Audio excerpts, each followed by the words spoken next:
this battery, you have a key here. The key really just lets you lock in the battery to the holder. But to remove the battery, you just simply twist it to the left and you pull it up from here. We are going to install the dash. The way this works is that there's 2 bolts. You loosen them, and I think this goes on like this. It looks pretty nice. All right, so I got the computer on there. So here's an issue. The handlebars here are too wide or too thick, and this won't bolt properly. So we're gonna have to remove the rubber. I don't think they come with different rubbers. I think it's just this. And now we're just gonna tighten this down. So this is a modes switch. We're gonna mount it over here on the right. There we go. So it's an up, a middle, and a down. We're gonna have to remove this hand grip because we're gonna have to put a thumb throttle. And the best thing for this is just to kind of slide it all out. Get this out, slide the grip out. This is the thumb throttle. So this, it's kind of cool. You operate this like a motorcycle. Okay, there goes the brake. Slide the shifter. Only reason I'm loosening the handlebars so I can slide the cables out. I should be able to slide the handlebar a little bit and just kind of pull out the brakes. Now let's fit our thumb throttle. The way it works is this way. We have our shifters and then our brake lever. So it's pretty loose. So all the controls are here. I think I'm going to move this over here because it's very cluttered. And then you have this here, which is kind of a big reach, but doesn't seem like there's that much of a position for it, unfortunately. Here's the grip.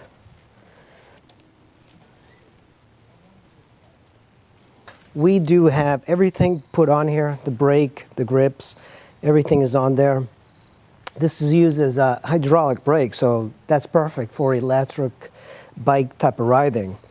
I'm not happy with the thumb throttle. That's the only thing that kind of bothers me. It's the same sort of mechanism that you use for moving. But I think in the future, I probably would switch this with a throttle drive instead of the thumb drive. This is the battery. We are going to be connecting, or at least putting the battery on the bike for now. It comes with 2 sets of keys. The keys only allow you to remove it, so it's like this. And now this is the battery, and this is the holder. You could install it, say, here, but this frame is too small. First thing we're going to do is remove the cage for your bottle. Now with the cage removed, let's fit this on here. There's a couple of slots that you can choose and kind of move it around. You can also get like a rack for the rear and mount it there instead if you don't want this system. Okay, fit the battery through the hole there, and now fits in. All right, do you remember this bag? I believe this is where the controller is going to live. So I believe it is part of the controller system because there's a couple of holes here. And I believe there's another hole here where you can fit the wires. The controller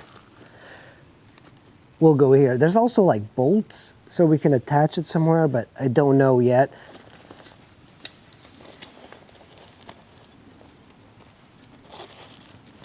Now we have to figure out how to put this on. So this clearly is the battery. That's the last thing we'll do. We have this. This is the wiring loom for the bike.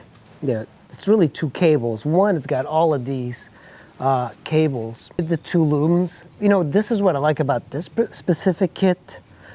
It comes with these really decent connectors, and you can see the colors.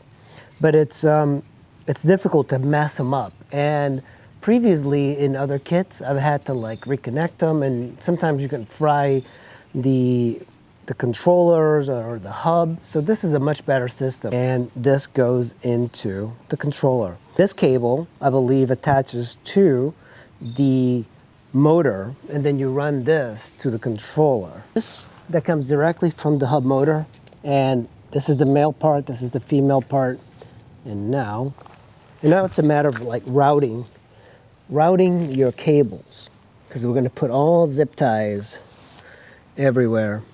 Remember, you could always reroute it. It's easy enough with the disconnect. Connect it over here to the frame.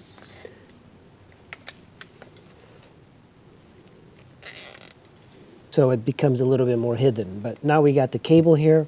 This is going to go into this one. We have all of these wires here. You know, I'm very impressed with this kit. It's well made. It's got all of these things, like it's hard to screw it up.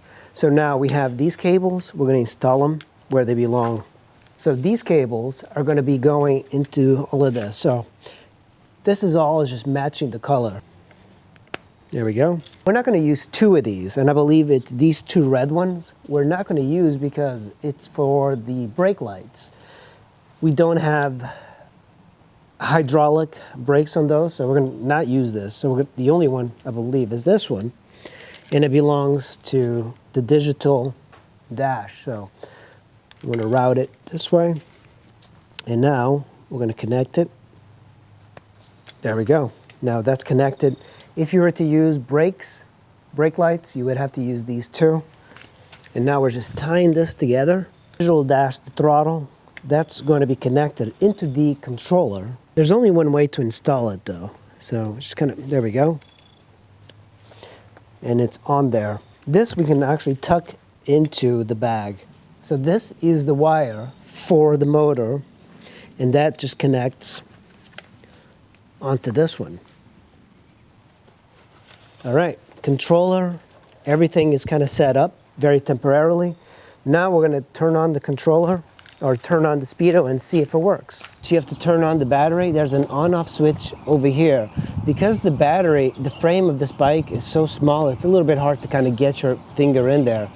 But it's got there. And also, if you ever need to remove the battery to charge inside, this is not a quick disconnect. You don't use the key and then remove the battery. You still have to unclip this, and it's a little difficult. What I like about this kit is that the controller is small. It used to be the controllers for these e-bikes were really large, but now they're becoming smaller. And they give you this nice little bag, and you can put all your stuff here. It might get in the way a little bit, so you could always choose to remove the controller and put it somewhere else. So I have just about everything done. This is the thumb drive. For some reason, if it was too close, it was interfering with the shifter.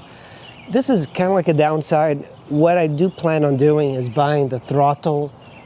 The one that works like this, it's a lot better because the controls are too tight here. And if you have your hand here, it's a long reach, especially if you have small hands, to reach here. And the owner of this bike is 5'2", so her hands are a little bit smaller. I was surprised at how good the computer looks.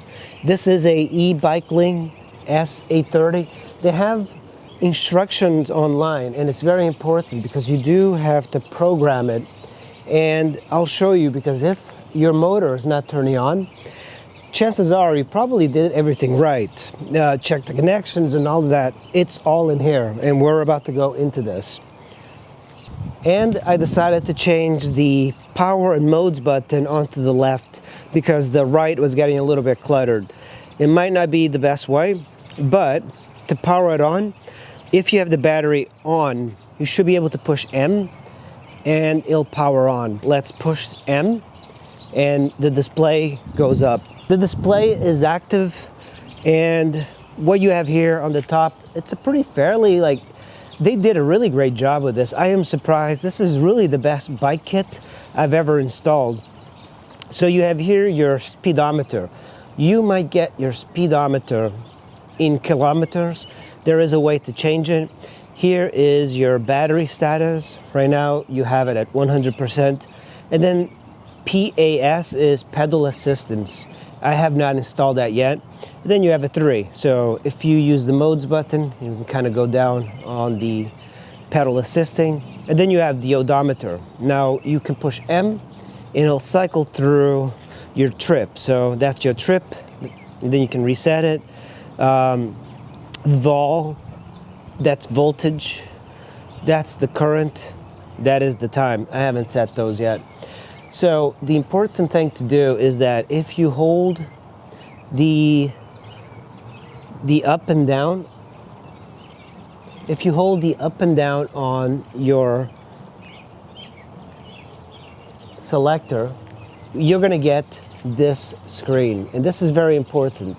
This is how you adjust the settings. So if you want to change the power settings on the bike, this is how you do it. So we're going to go through here. The important part to note is that up here, P01 really is 01. It's a little misleading, or at least it's hard to kind of figure out, but once you get the manual for this individual computer, you can kind of make sure that you hold the brake. Now, keep in mind that the pedal assist mode is at 0. You're going to have to change that in order for the throttle to work. So after you've done all the settings, you want to go up and down, and you can see the level. On one, it goes up to 9 miles an hour of assist. On 2, it goes up to 15, 16 miles per hour. On 3, it goes to 20 miles per hour. On 4, it goes to 24, 25 miles per hour. On 5, which is the maximum, it goes to 30 miles per hour. All right, guys, with the bike fully mounted, the only thing left to do is give the bike a try. So let's go for a ride.